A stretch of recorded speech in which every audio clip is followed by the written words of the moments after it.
북한 잠수함 발사 탄도미사일 SLBM 위협에 맞선 한국군의 SLBM 탑재 잠수함 개발이 막바지 단계에 이른 것으로 전해지고 있습니다.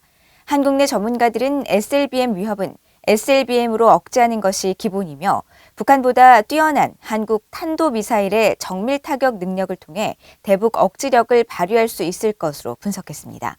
서울에서 김시영 기자의 보도입니다.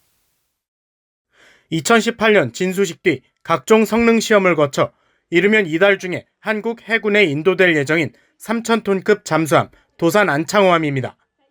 지난해 말 잠수함 발사 탄도미사일 SLBM 지상 발사 시험에 성공한 이 도산 안창호함의 수중 발사 시험 관련 보도가 한국에서 잇따라 나왔습니다. 특히 한국연합뉴스는 4일 한국군 소식통을 인용해 도산 안창호함은 주요 평가를 마치고 SLBM 발사대 평가 등만 남았다고 전했고, YTN, TV조선, 동아일보 등은 한국군이 사거리 500km 탄도미사일 현무-2B를 바탕으로 개발해온 SLBM에 대한 수중 바지선 시험 발사를 최근 마쳤다고 보도했습니다. 유사시 북한군의 1차 공격 위험에서 벗어나 해저로 은밀히 기동한 뒤 북한 핵심 시설에 대한 신속하고 정확한 공격이 가능해지는 겁니다. 한국 내 군사안보 전문가들은 한국이 북한의 SLBM 위협에 대응하는 역량을 갖춘다는 면에서 SLBM 탑재 잠수함 보유는 큰 의미가 있다고 밝혔습니다. 한국이 미국의 해구산 정책에 따라 핵 보유를 하지는 않지만 핵무기에 준하는 위력의 탄두 등으로 대북 억지 효과를 거둘 수 있다는 겁니다. 북한이 SLBM을 탑재한 잠수함을 보유한다면 우리가 그걸 억제하고 우리가 응징보복하기 위해서는 상응한 역량을 가져야 되거든요. 적어도 핵무기에 상응하는 그런 위력을 가진 탄두를 우리도 개발하고 있는 것으로 알고 있어요. 그렇기 때문에 그 비대칭을 대칭으로 가기 위한 그런 노력도 계속 하고 있고, 한국이 콜드런칭, 즉 SLBM 수중 사출 발사에 성공한다면 한국 탄도미사일의 정확도 등이 북한보다 우수해 유사시 전략적 가치는 한국의 SLBM이 북한보다 월등할 것이라는 분석이 나옵니다.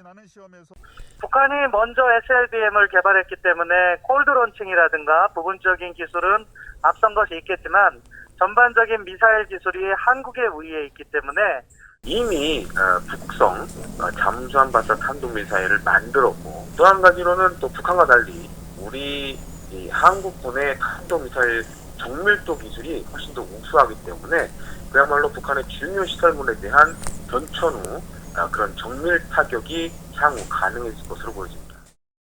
북한은 지난 1월 노동당 8차 대회에서 핵 추진 잠수함 건조와 핵 탑재 SLBM 개발을 공식화하고, 열병식에서는 기존보다 탄두가 커진 북극성 5형 추정 SLBM을 공개하기도 했습니다. 이후 미국 내 북한 전문 매체 등은 북한 잠수함 제조창이 있는 북한 함경남도 신포조선소의 동향을 감시하는 등 SLBM 시험 발사 움직임을 주시해왔습니다.